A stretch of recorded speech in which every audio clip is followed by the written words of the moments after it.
नमस्कार, मी डॉक्टर भूषण शानभाग आणि तुम्ही ऐकत आहात माझी कथा "एक होता परमेश्वर." मागच्या भागामध्ये आपण ऐकलं, की मंगलेशनं कसा सेंद्रक राजाचा पराभव करून एरेयाच्या होणाऱ्या वधूवर बलात्कार केला आणि शेवटी तिने जीव दिला आणि एरेयाला त्यानं स्वतःच्या राज्यातून हाकलून लावलं. त्याच्याबरोबर प्रसन्न आणि पुष्यमित्र हे दोघे त्याचे मित्रही होते. त्यांची साथ द्यायला अनेक सैनिक मंगलेशाचं सैन्य सोडून त्यांच्या पाठोपाठ निघाले. पुढे काय झालं ऐकूया ह्या भागामध्ये. मंगलेशच्या सैन्यातून बाहेर पडलेल्या एरेय बदामी मार्गे पल्लव चालुक्य सीमावर्ती भागात जायचं असं ठरवून निघाला. जाताना बदामीमध्ये शिरून त्यानं आपल्या आयांना सगळा प्रकार सांगितला. आपलं माहेर अशा पद्धतीनं उजाडलेलं ऐकून श्रुतिकेला रडू आवरेना. कुब्जा विष्णुवर्धनला जवळ घेऊन एरेय म्हणाला, विष्णू, या सगळ्याचा बदला मी नक्की घेणार. आजच्या घडीला वेळ काकांच्या सोयीची आहे, पण वेळ कधी कायम राहत नसते. ज्या दिवशी माझा दिवस उजाडेल त्या दिवशी मी सिंहासनावर असेन आणि तू माझा युवराज असशील. एरियाबरोबर जे काही केलं गेलं त्याचा राग बदामीतल्या सर्वच नागरिकांना होता. मंगलेश सारखा लंपट माणूस आपला राजा असावा याची शरम लोकांना वाटत होती.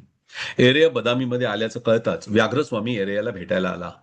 त्यानं येऊन एरियाला प्रणाम केला. काय काका, कसे आहात? एरियानं विचारलं. युवराज, जे झालं ते योग्य नव्हतं इतकंच मी म्हणेन. महाराजांच्या अन्यायाचा मी सुद्धा बळी ठरलेलो आहे. पण पुढे तुम्ही काय विचार केलाय हे मला जाणून घ्यायला आवडेल. एरियाने सांगितलं, सध्या तरी काहीच योजना तयार नाहीये, पण मी अन्याय सहन करणारा नाही. सध्या मी माझी शक्ती वाढवणार आणि काकांनी अन्यायाने हडपलेलं बदामीचं राज्य परत जिंकून घेणार हे नक्की. पुढे कसं काय होईल ते पाहू. योग्यच आहे तुमचा विचार युवराज, पण तुम्ही शक्ती वाढवायची म्हटलं तर अर्थार्जनाचं काय?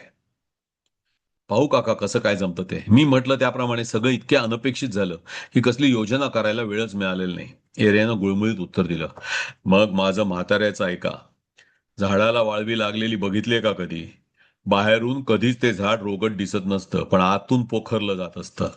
आणि एक दिवस अचानक ते मोडून पडतं. ते मोडलं की मगच लोकांना कळतं की ते आतून किती पोखरलेलं होतं. दिसायला इतकी शिकणारी वाळवी कितीही मोठ्या झाडाचा नाश करू शकते. युवराज, महाराज मंगलेशांची ताकद प्रचंड दिसते, पण त्यांनी दुखावलेल्या लोकांमुळे या साम्राज्याला वाळवी लागलेली आहे. तुम्हाला जर ही वाळवी वाढवता आली तर तुम्ही सहज हे साम्राज्य जिंकून घेऊ शकाल. मला ज्या दिवशी अन्यायानं पदभ्रष्ट केलं गेलं त्या दिवसापासून राज्याकडून मिळालेला प्रत्येक पैसा मी साठवून ठेवलाय. ते धन योग्य वेळी योग्य व्यक्तीला द्यावं जो या अन्यायाचा प्रतिकार करू शकेल, असं मी तेव्हाच ठरवलं होतं. ते धन तुमचंच आहे. काही हजारांची सेना काही महिने नक्की पोचता येईल त्याच्यावर. काका, तो पैसा तुमच्या वृद्धापकाळासाठी आहे. बाळा, माझ्यावर झालेल्या अन्यायाचा बदला घेतला जाणार असेल तर पैसा क्षुद्र रे त्याच्या पुढे. काका म्हणतोयस ना? मग ऐक माझं. आम्हा दोन्ही म्हाताऱ्यांना कितीचा पैसा लागतो रे? मागे मुलबाळ सुद्धा नाही उरलं मला. एक मुलगा होता. तो खूपच पूर्वी महाराज कीर्तिवर्मन यांच्या सैन्यातून लढताना मारला गेला. पैसा ठेवून या अन्यायी राजाच्याच घशात जाणार आहे तो. नाही म्हणू नकोस रे. ठीक आहे काका. पैसा कणाकणानं वाचवीत राहणारे लाखो भेटतील, पण माझा पैसा घ्या म्हणणारे विरळच. लागेल तेव्हा घेईन मी. मग तर झालं. ठीक आहे. पण काका, मला तुमची एक वेगळी मदत लागेल, कराल? हो, नक्की करीन. कसली म्हणून नाही विचारलं?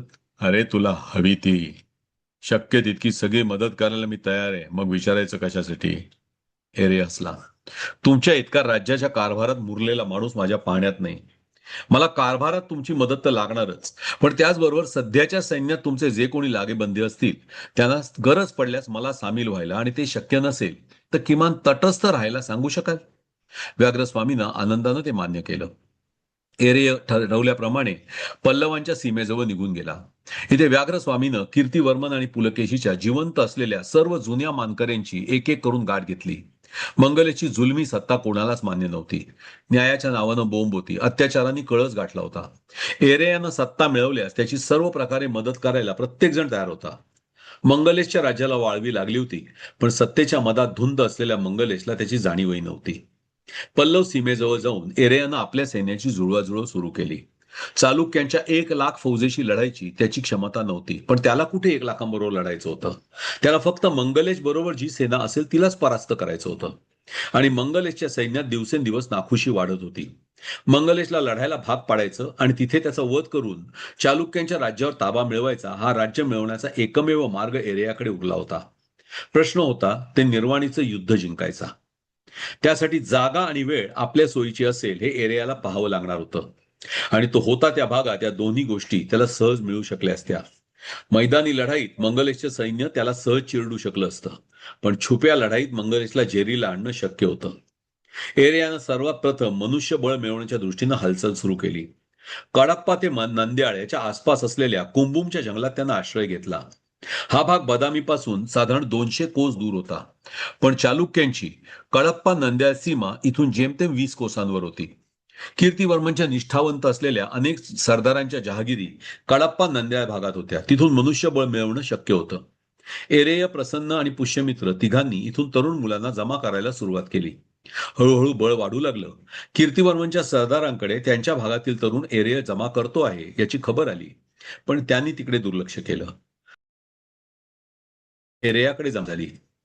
मंगलेशच्या सैन्याच्या तुलनेत अजून ही संख्या फारच कमी होती, पण डोंगराळ प्रदेश आणि दाट जंगलात त्यांची शक्ती कितीतरी प्रमाणात वाढत होती.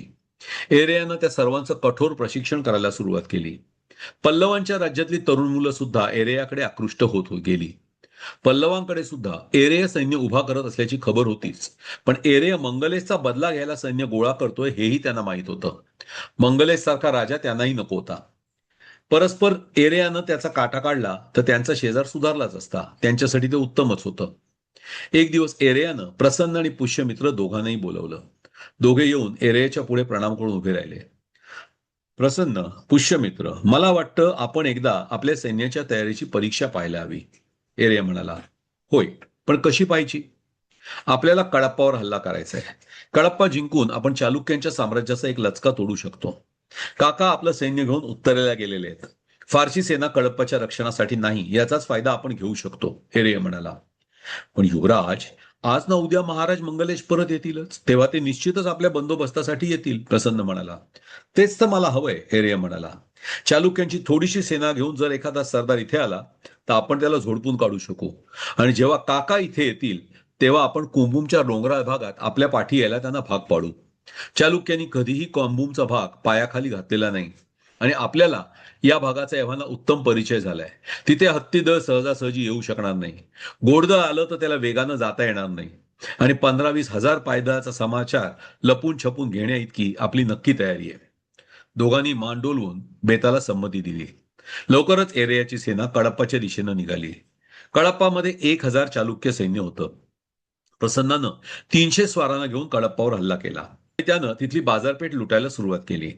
कडप्पाचा ठाणेदार विभूतसेन याच्यापर्यंत बातमी गेल्याबरोबर त्यानं आपल्या निम्म्या घोडदळाला प्रसन्नच्या बंदोबस्तासाठी पाठवलं. आपल्या मागे सैन्य येताना पाहून प्रसन्न दक्षिणेच्या दिशेला पळू लागला. त्याच्या पाठलागावर विभूतसेनचे 500 स्वार दौडले. ते 10-12 कोस दूर गेले. इतक्यात पुष्यमित्रानं कडप्पाच्या बाजारावर 500 स्वारांसह हल्ला केला. बातमी परत विभूतसेनकडे आल्यावर तो गोंधळला. आता त्याच्याकडे 500 स्वारच होते. तरीही शक्य होईल तितक्यांना त्यानं पुष्यमित्रावर पाठवलं. पुष्यमित्र सुद्धा लढाई टाळून पूर्वेकडे पळू लागला. इतक्यात एरेयानं 2500 स्वार घेऊन कडप्पाच्या मुख्य ठाण्यावर हल्ला केला. विभूतसेनकडे रक्षणासाठी जवळजवळ कोणीच सैन्य उरलं नव्हतं. अनायास कडप्पा एरेयाच्या हातात पडला. पुढे काय झालं ऐकूया पुढच्या व्हिडिओमध्ये. ऐकत राहा. एक होता परमेश्वर. धन्यवाद.